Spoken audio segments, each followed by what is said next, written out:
យុវជនគណៈបកប្រជាជនកម្ពុជាខេត្តស្ទឹងត្រែងពង្រឹងយន្តការងារព័ត៌មាននិងបណ្ដាញផ្សព្វផ្សាយសង្គមដើម្បីឆ្លើយតបឲ្យទាន់សភាពការណ៍នារសៀលថ្ងៃសៅរ៍ទី28ខែកុម្ភៈឆ្នាំ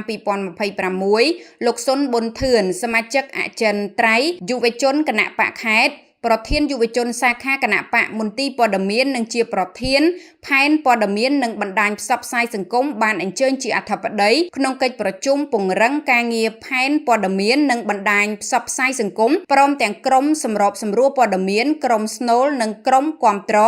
របស់យុវជនគណៈបកប្រជាជនកម្ពុជាខេត្តស្ទឹងត្រែងកិច្ចប្រជុំនេះត្រូវបានរៀបចំឡើងក្នុងគោលបំណងត្រួតពិនិត្យលទ្ធផលការងារកន្លងមកនិងលើកទិសដៅបន្តសម្រាប់ពង្រឹងប្រសិទ្ធភាពនៃការផ្សព្វផ្សាយក្នុងឱកាសនោះលោកសុនប៊ុនធឿនបានលើកឡើងថាការងារព័ត៌មាននិងបណ្ដាញសង្គមគឺជាសមរភូមិដ៏សំខាន់មួយក្នុងសម័យកាលបច្ចេកវិទ្យាដែលទាមទារឲ្យសមាជិកគ្រប់រូបជាពិសេសក្រុមស្នូលនិងក្រុមគាំទ្រត្រូវមានសកម្មភាពវៃឆ្លាតនិងមានការទទួលខុសត្រូវខ្ពស់ក្នុងការផលិតក៏ដូចជាការចែកចាយព័ត៌មានពិតទៅកាន់មហាជនលោកប្រធានផែនព័ត៌មានបានបញ្ជាក់បន្ថែមថាកិច្ចប្រជុំនាពេលនេះគឺធ្វើឡើងតាមការណែនាំដ៏ខ្ពង់ខ្ពស់របស់ឯកឧត្តមសសុពុត្រា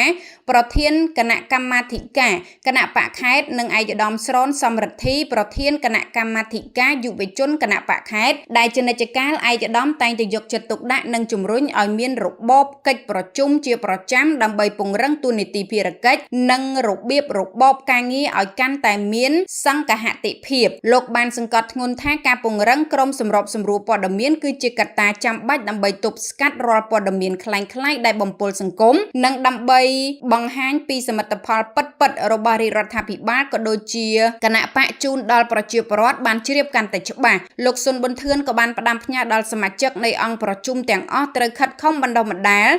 សមត្ថភាពបន្ថែមលើផ្នែកបច្ចេកទេសនិងខ្លឹមសារដើម្បីធានាថារាល់ការផ្សព្វផ្សាយចេញពីផែនព័ត៌មានយុវជនខេត្តនឹងមានភាពតាក់ទាញលឿនរហ័សនិងមានភាពត្រឹមត្រូវតាមវិជ្ជាជីវៈសម្ដៅបង្កើនជំនឿទុកចិត្តនិងការគាំទ្រពីសំណាក់មហាជនគ្រប់មជ្ឈដ្ឋានស្របតាមទិសដៅយុទ្ធសាស្ត្ររបស់យុវជនគណៈបកខេត្តស្ទឹងត្រែង